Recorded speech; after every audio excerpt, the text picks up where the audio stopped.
Здравствуйте, дорогие друзья! Сегодня вторник, и с вами я, Мария Рапопорт, на канале «Жизнь с нуля в Израиле». И я продолжаю изучать Израиль, его историю, его культуру.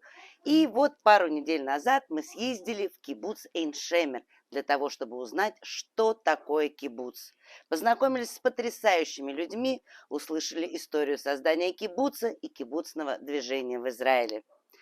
Предлагаю вам это небольшое видео, а вы не забывайте ставить лайки, подписываться на канал. Это очень-очень полезно для продвижения канала, равно как и ваши супер спасибо. Это такие доллары в сердечках. И, конечно же, становитесь патроном этого канала. Ссылка на Patreon в описании.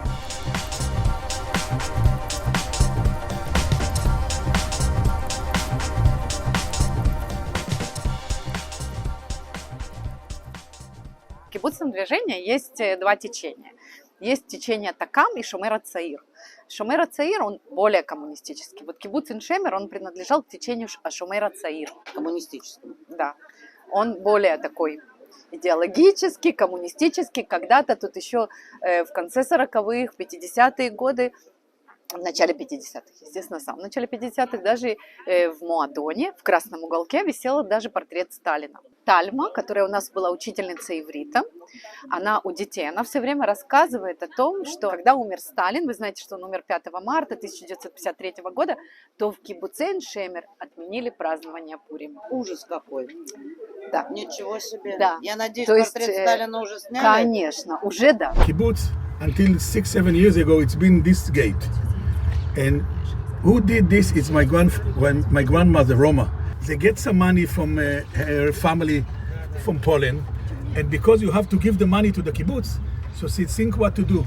So in this money that she get, they bought these trees, the ficus trees, and they plant it all the way around. So how many years ago? 90 years ago. My grandparents been in the Shomer HaTzair also there in Warsaw. They start in Poland, the Shomer HaTzair, more than 100 years ago. This is neighborhood, it's called Shapira. Mm-hmm. But this is the houses, the old houses. But we're talking about the new kibbutz. Big difference, but you see we can still live together. People that they have the old house and people that have the new house. Ken. Some of them destroyed their houses and they built a new one. These are all old houses, right? This has been where the community showers. This is a laundry, community laundry. Still working? Yeah, but Прачечная. but now you pay money. But a lot of people have their own washing machine at houses. Okay, laundry machine houses, да. Вот тут мы подъезжаем к музею, называется Хацера Яшана, старый двор. Вот тут был настоящий кибуц. Вот с этого места начинался кибуц Эйн Шемер. אנחנו עושים הליכה, we're going like a pioneer inside. Кен. Мы, как новые репатрианты, входим в новый кибуц. Okay, so you are like our pioneers that came here in 1927, came from Poland, from Lodz. And when they arrived here, they saw like this stone gate, and it was an big iron gate that was closing this old courtyard. And these two palm trees were already here.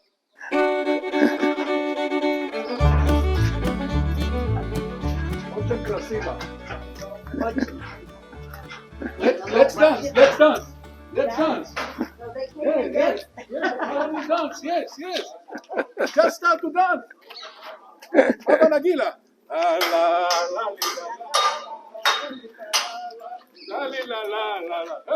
Yeah, this is my brother, yeah. It's something I still need to learn. We are renovating the water tower. It was built in 1937, the year that our mother was born.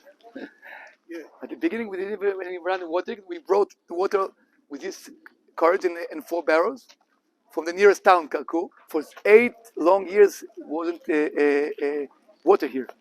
Very isolated place. Groups came and left. Our group was, of course, together before they arrived here. Shomer HaTzair, a young guard youth movement, was the biggest youth movement that time in the 20s, Zionist in Europe in that time. They arrived to Israel in 1925 to like an agriculture farm near the city of Petah Tikva, starting to live their life, but they knew that they have to find a land to build their own kibbutz. Yeah. And they heard there was a lot of troubles to buy a land, and they've been told that to stay in line for 7 years, more or less. They didn't want to stay in line, so they heard about this old courtyard, and they told themselves, let's try. So they arrived in June 1927, and from that on, in that year, we begin our story as a kibbutz Ein Shemel. When they arrived here, was this a stone gate was surrounding this old courtyard, just 70 meters on 70 meters. That's it. Okay. How many people came? They came. It's hard to say, but more or less 30. 30. Yeah, more or less 30. Yeah. They were Zionist, so they were not religious, right? Or they were Not religious. They came from very religious families, very religious but families. they were not. But they were not. Yeah, they believed in the people, not in God. Not in God. Of course, it was very hard for the families to know this information, but most of them understood, and some of them even convinced by their daughters and or sons, and came with them. After a few years, they came here before the Nazis arrived. So they were saved. When our group arrived here in 1927, other group that was around 16 people were already here, but they didn't manage together. After a year or so, the only one that stayed is Shmuel Shuali. We call him Shmuel the First. Shmuel the First. And he's very communist. Да, Шмуэль Аришон, это Шмуэль Первый. И вот это здание 1921 года, собственно говоря, первое, которое здесь стояло, и с чего начался кибуц, мы туда и поднимаемся. И лестницы тоже старые. So the stairs are all everything. Original. Oh, I didn't bring the keys. You can bring the keys. They are exactly 100 years old. Yeah, more than 100 years old. Yeah. You know, the management of the kibbutz, or some kids was here. Downstairs was the first clinic and the first dining room. Downstairs. So the first floor. Yeah. Like Herzl came in 1927, and after 100 years, they're not sure if the kibbutz is the same. But the idea is still here. All your family lives here. Your brothers, your children. Yeah, and I have my mother have another sister. She married with Avital. He's also born in the kibbutz, and they have 3 boys. They also live in the kibbutz. The 3 boys here. So we are 7 boys that live in the kibbutz, and we hope our kids also Will live here. Yeah, but the point is now it's very complicated, because when I finished the army, I automatically been a member in the kibbutz, and automatically they give me a house. But now my daughter, if she want to stay in the kibbutz, she have to buy. The idea of the kibbutz that when you're born here, they take care of you until you die. Okay. The values that was lived when they arrived here, and also before in Poland, was to be a society that is based on sharing and equal. Everyone is equal to each other, and everyone sharing everything. You don't have any private property. To stay alive and you know and cross this the harsh conditions, this bad condition that was here. איך אומרים מעמדות? לא היה מעמדות בקיבוץ. נטו קלאסות. Way of life is called direct democracy. Okay, because each idea, each subjects that belong to our life, or connect our life, we have discussions. Discuss about and at the end we have voting, and the majority is so each one of us, it didn't matter if you are a manager of the factory or a manager of the crops, or if you are a worker in the kitchen. Everyone have the equal vote, and we're voting for everything, and it's until now. But you vote like once a year or once a No. year? Vote, at the beginning, voted on everything, almost everything. Now we are voting on the major issues. Okay. But you vote for also to the chief of, we call it maskir, the chief of the kibbutz, every 2 or 3 years. Years. You have a lot of, איך אומרים תפקידים? должности. Jobs. But the beginning was everything, almost any subject, any minor. It's a beautiful floor, and it was original. It's original. 1921, 103 years old. At the beginning, as you see here, was floor, was walls. Here it was some rooms. Now we open the space because of the groups.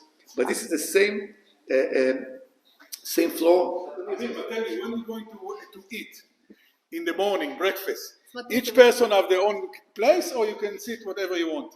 То, что вы видите, это уже Ган Шамрон. At the beginning, of course, we eat together. The most important building in the kibbutz until now is the dining hall. Okay, it's like the place where we meet for holidays, for the meals, for everything, weddings. It's like a synagogue for people that are religious. And until today, it was important.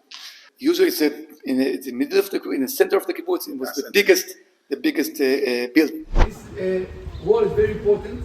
All the families in the kibbutz get their own square, and they can write their own name and just paint the painting that she's like. Showing us every day. This is my family. It's Tomer in English because my wife is from England, and we like walking on the desert, and we also like dogs. This is fantastic. This is mine. With the sun.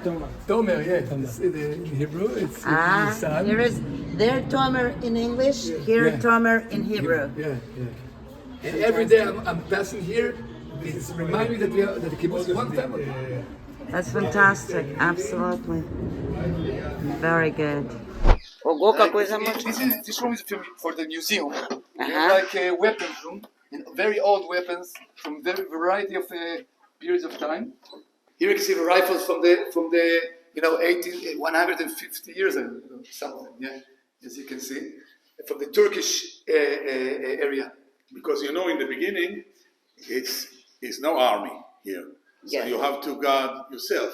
The British was here, and sometimes we didn't trust the British to protect us. So I know the reason. Most of the time, each kibbutz or settlement, we are hiding. We had hiding places for the weapons. As I know, it was prohibited to have weapons by that time, but Jewish people hadn't hidden them. Unless you are in the British police, and then you can have weapons. But most of the people that was working there, some of them steal some weapons to us from the British. So kibbutz had some armament in the beginning, but it was under. Most of them was underground, like in buckets like that. The men and women was guarding at night. But Amir, in the beginning, is no toilet, and the toilet is going to outside. be outside the wall. Outside the wall. I will show you it later. Let's go inside, and I will show you too. And imagine all the Arabs around, nothing there, and איך אומרים תנים? שכחתי. Jackals. לא, תנים. Jackals. Волки, like wolves. No, but Shakalas. A lot of תנים, and you have to go to the toilet, outside the wall, in the dark. No, not now. No, you can. Галине, this is a model that been built when we were 40 years. We're 40 years old. When the kibbutz was 40 years old in 1967, we decided, the kibbutz decided as a principle that we are create our own supply, our own vegetable, our own milk, our own. That's the reason we have cow sheep. Our own eggs, everything we create by ourselves. And if you are employed from outside, it's a sign that you are using them. Instead of work by yourself. Yes, Sheila. Yeah. I look at this photograph and I see that the ground here is very difficult for agriculture, and you said there was no water in the beginning. Yeah. How did they plant everything? It was very difficult, as you say, but was very stubborn. So they were bringing water from the... Bring water. For example, our grandmother was in charge of the vegetable garden, for example. Wow. And they create everything they wanted, but of course at the beginning it was very difficult. This picture was been taken in 1934. Yeah, I like this picture. When that year, as you can see here, we are connected to electricity. Until then, we didn't have electricity here. that year was more between 100 and 200 people here. Was not enough room here, so they broke the wall to the south and started to grow. Started to build other shacks and other tents. The most important part in this picture that I like the most, almost no trees, no other settlements. Nothing. At the beginning of, for example, they have, the house for the pigeons, to send some letters, yeah. So it was very, very nice place. This picture has been taken around 25 years ago. But here you can see Voltiron here, and we are here. We are here in the old courtyard, and this is some neighborhoods. This is the industrial area. This is the first Shmuel that we've been talking about. He was very young. זה שמואל הראשון. Красавчик. He was here is 26 years old. Wow, what Shmuel is the first pioneer of Ein Shemel. I've been his last neighbor. Yeah. After he died suddenly in 1988. This is the most important area of the museum. Because this was this part represent the old dining hall. This is the first dining room. First dining room was a very small shack, but it was the biggest building at that time, and it was the gathering place for the members of the kibbutz. They have a lot of argument about if creating a family or not. I read it in some diaries. They were around 18 or 20 years old, and they said to themselves, if a couple decide to marry and to have some kids, they will go away from the center of the social life, So go to their own shack, their own tent, and what about everyone? So it was a lot of argument, but I think very fast, almost right away, they understood that if they want to have a future, they have to have some kids. So when they arrived in 1927, in September 28 and in January 29, were born the very first kids, David and Alit. Shomer HaTzair, still name from the Bible, David. David, yeah. But Alit hide another word, Aliyah. And she was died 85 years old a few years ago. Написано Шемен Дагим, рыбий жир. The most disgusting food. Прочитала сразу. This was the most disgusting food for the kids. That was the first Рыбий жир, боже мой. You can see Sonia. Sonia had a very beautiful hair. And Sonia was the first cooker of the kibbutz. This was the kitchen. And how she used to cook at that time was the primus. You represent the guy that was in charge of the list of the working places. Because when you arrive at the kibbutz, you weren't allowed to work whatever you like. You have to work whatever the kibbutz needs. Okay? You give the kibbutz whatever you can, and you get for the kibbutz whatever you need. For example, this list is a copy of a working list in Hebrew from August 1932. Masha, you know what it is? This? Food, to put food. Yeah, food. To put Menashka. In Polish, it's called menashka. Менашка? Yeah, menashka. А как у нас называлась эта штука? But I think about, because, I told you, I think about all the environment also. Now everything we come and take food, we put plastic, after that throw away, that's it. Here you see how clever it is. It's, you put, to keep it warm. Keep it warm. And also it's like a modular. Yeah, modular, you open, and for soup, for rice, for meat, after that you wash it and use it again. All the tools. We used to have something like that in the Soviet Union too. So people who were working in the fields, like in the summer for harvest, they take food there. In Russian, termazok. Not each kibbutz, but different kibbutz, they have different names for menashka. But it depends on people that arrive from different countries. If they arrive from Bulgaria, it's Esterger. Esterger. If Jews come from Bulgaria, Esterger. If you come from South America, it's Vianda from Metzer. Yeah. From Spanish language. Yes. Cool. Yeah.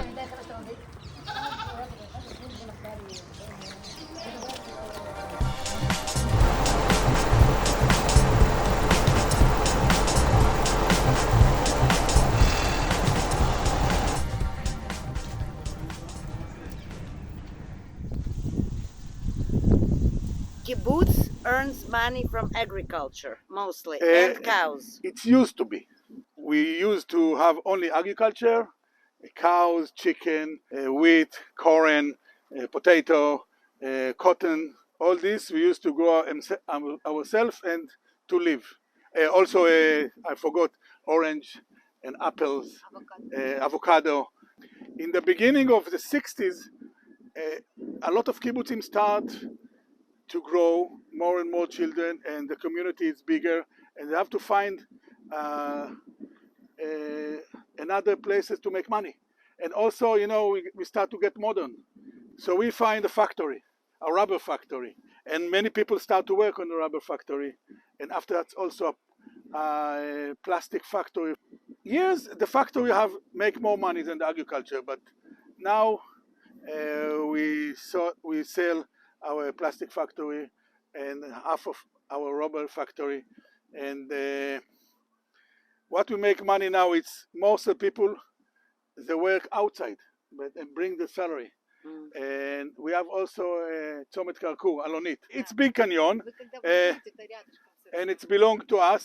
So we start to find more things to make money. We also rent a lot of apartment or a lot of places that get empty, and we rent it for people. But still, we have agriculture now, and the money is go to the kibbutz, and the kibbutz decide what to do with this money. Some of them we pay salary for the people that work for us, but some of them we put it, for example, to build a new basketball game, a new swimming pool. We support people that is hard for them to live by themselves. Not too many, but I don't know exactly how many, but that's people that live all their life, and the kibbutz support them every month. How many families live in kibbutz right now? Families, around 300 families. We have, again, a lot of children around here. A young family, many children, maybe 150, 200 children. It's make life happy, maybe the future look better, you feel stronger. If in the beginning I really didn't want the change of the kibbutz, I want to live that's how I knew it before. But now I see the change. It's also helped me to my family, to my daughters. I try to do also work for myself and also do for the community. Супер. תודה רבה. בבקשה. בהצלחה. תודה. Спасибо. Вот это как символ будущей жизни.